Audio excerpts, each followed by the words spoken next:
ఈ రోజు మనం ఒక అద్భుతమైన శక్తి గురించి మాట్లాడుకుందాం. అదే సంకల్ప శక్తి. మన జీవితంలో అత్యంత శక్తివంతమైన సాధనం ఏదైనా ఉందంటే అది మన మనస్సులోనే ఒక బలమైన సంకల్పాన్ని సృష్టించగల సామర్థ్యమే. ఈ సంకల్పం మన భవిష్యత్తును పూర్తిగా మార్చేస్తుంది, మన కలలను నిజం చేస్తుంది. మన పూర్వీకులు, ఋషులు, మహాజ్ఞానులు సంకల్ప శక్తిని ఒక దివ్య శక్తిగా, బ్రహ్మాండాన్ని కదిలించే శక్తిగా అభివర్ణించారు. ఇది కేవలం ఒక ఆలోచన కాదు, ఒక క్షణికావేశంలో కలిగే కోరిక అంతకన్నా కాదు. సంకల్పం అంటే మన ఆత్మ లోతుల నుంచి, మన నిజమైన ఉనికి నుంచి ఉద్భవించే ఒక స్వచ్ఛమైన, ప్రగాఢమైన కాంక్ష. ఇది మన అంతర్గత స్వచ్ఛతకు, నిజాయితీకి ప్రతీక. సంకల్పం ఎక్కడ పుడుతుంది అనే ప్రశ్నకు ఒక సూటి సమాధానం ఉంది. అది మన మనస్సులోనే మొదలవుతుంది. మొదట ఒక ఆలోచన మన మనస్సులో మొలకెత్తుతుంది. ఆ తర్వాత అది మన బుద్ధిలో స్థిరమైన స్థానాన్ని పొందుతుంది. అక్కడి నుంచి ఆ సంకల్పం మన కర్మలుగా, ఆచరణలోకి మారుతుంది. కానీ ఇక్కడ ఒక ముఖ్యమైన ప్రశ్న ఉంది. మీ సంకల్పం స్వార్థంతో కూడినదా? కేవలం మీ వ్యక్తిగత ప్రయోజనాల కోసమేనా? లేక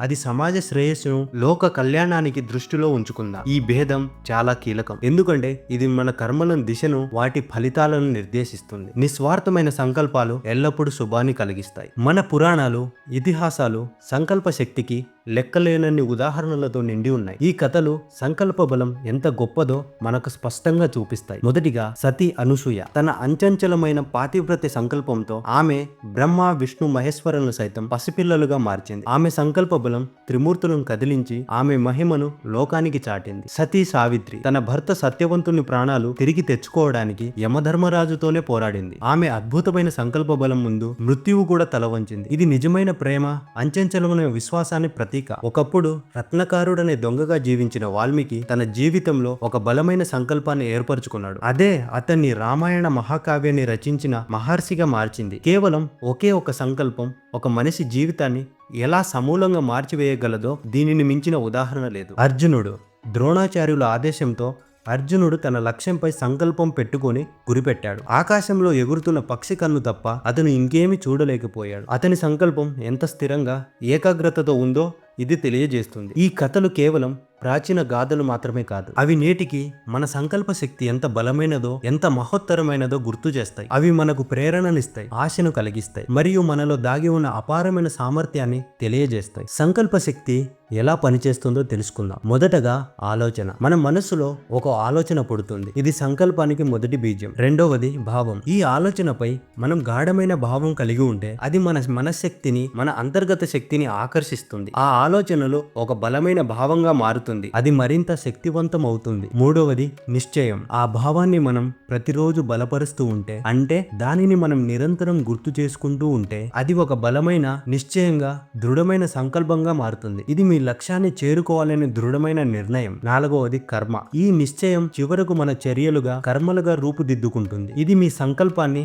ఆచరణలో పెట్టే దశ. ఐదవది ఫలితం. ఈ చర్యలే మన భవిష్యత్తును, మన గమ్యాన్ని నిర్దేశించి మనకు కావలసిన ఫలితాన్ని ఇస్తాయి. దీనిని ఒక సూత్రంగా చెప్పాలంటే సంకల్పం, భావం, నిశ్చయం, కర్మ, ఫలితం. ఈ చక్రం మన జీవితాన్ని నడిపిస్తుంది. మీ సంకల్పం ఎంత స్పష్టంగా, బలమైనదిగా ఉంటే మీ ఫలితాలు కూడా అంతే స్పష్టంగా, బలంగా ఉంటాయి. అయితే మన సంకల్పాన్ని బలహీనపరిచే కొన్ని అంతర్గత శత్రువులు ఉన్నాయి. వీటిని మనం జాగ్రత్తగా గుర్తించాలి. మొదటిగా అనిశ్చితి. మన లక్ష్యం పట్ల, మన సామర్థ్యం పట్ల సందేహం ఉంటే సంకల్పం బలంగా ఉండదు. నేను చెయ్యగలనా అనే ఆలోచన మీ శక్తిని హరించేస్తుంది. రెండవది భయం. ఏదైనా సాధించాలన్న సంకల్పానికి భయం ఒక పెద్ద అడ్డంకి. ఇతరులు ఏమనుకుంటున్నారన్న భయం మనల్ని ముందుకు సాగకుండా ఆపుతుంది. మూడవది అలసత్వం, లేజీనెస్. మనం ఎంత గొప్ప సంకల్పం కలిగి ఉన్నా అలసత్వం ఉంటే అది కార్యరూపం దాల్చదు. కేవలం ఆలోచించి కూర్చుంటే ఫలితం ఉండదు. ఆచరణే ముఖ్యం. నాలుగవది స్వార్థం. స్వార్థంతో కూడిన సంకల్పాలు ఎక్కువ కాలం నిలబడవు. అవి వ్యక్తిగత ప్రయోజనాలకే పరిమితమై విశ్వశక్తి మద్దతును కోల్పోతాయి. ఐదవది కోరికలు. అధికమైన కోరికలు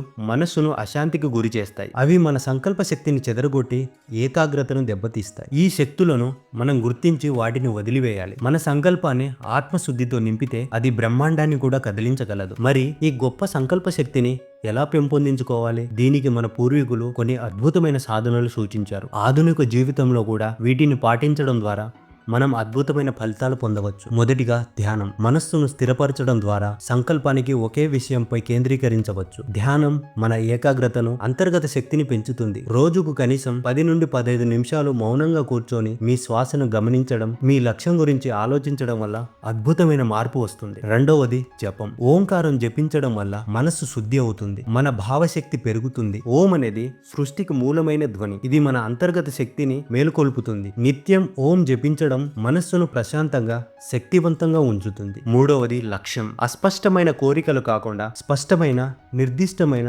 సాధించగలిగిన లక్ష్యాలను ఏర్పరచుకోవాలి. మీ లక్ష్యం ఎంత స్పష్టంగా ఉంటే మీ సంకల్పం అంత బలపడుతుంది. ఒక ప్రణాళికను రూపొందించుకొని చిన్న చిన్న అడుగులతో ముందుకు సాగండి. నాలుగవది సానుకూల అనుకరణ. శ్రద్ధ, భక్తి, ధైర్యం కలిగిన వ్యక్తులను, విజేతలను మీ స్ఫూర్తిగా తీసుకోండి. వారి జీవితాలను, వారి సంకల్పాలను అధ్యయనం చేయండి. వారిని అనుసరించడం ద్వారా మనం బలపడతాము. మీ చుట్టూ సానుకూల దృక్పథం ఉన్న వ్యక్తులను ఉంచుకోండి. ఐదవది సంకల్ప వాక్యాలు. నేను సాధించగలను, నాకు ఈ లక్ష్యం సాధ్యమే, నేను శక్తివంతుడిని వంటి సానుకూల వాక్యాలను ప్రతిరోజు ఉదయం, సాయంత్రం చెప్పుకోండి. ఇవి మీ చేత మనసును ప్రభావితం చేస్తాయి, మీ ఆత్మవిశ్వాసాన్ని, సంకల్ప బలాన్ని పెంచుతాయి. ఈ సాధన క్రమం తప్పకుండా పాటిస్తే మన సంకల్ప శక్తి అద్భుతంగా పెరుగుతుంది. మన ధర్మ గ్రంథాలు సంకల్పం గురించి చాలా లోతైన జ్ఞానం అందిస్తాయి. భగవద్గీత శ్రీకృష్ణుడు అర్జునుడికి ఉపదేశిస్తాడు. సంశయాత్మ వినశ్యతి అంటే అనిశ్చయంగా ఉన్నవాడు, సందేహంతో కూడిన మనసు ఉన్నవాడు నాశనం అవుతాడు. సందేహం మనల్ని బలహీనపరుస్తుంది. ముందు సంకల్పం ఉండాలి, అది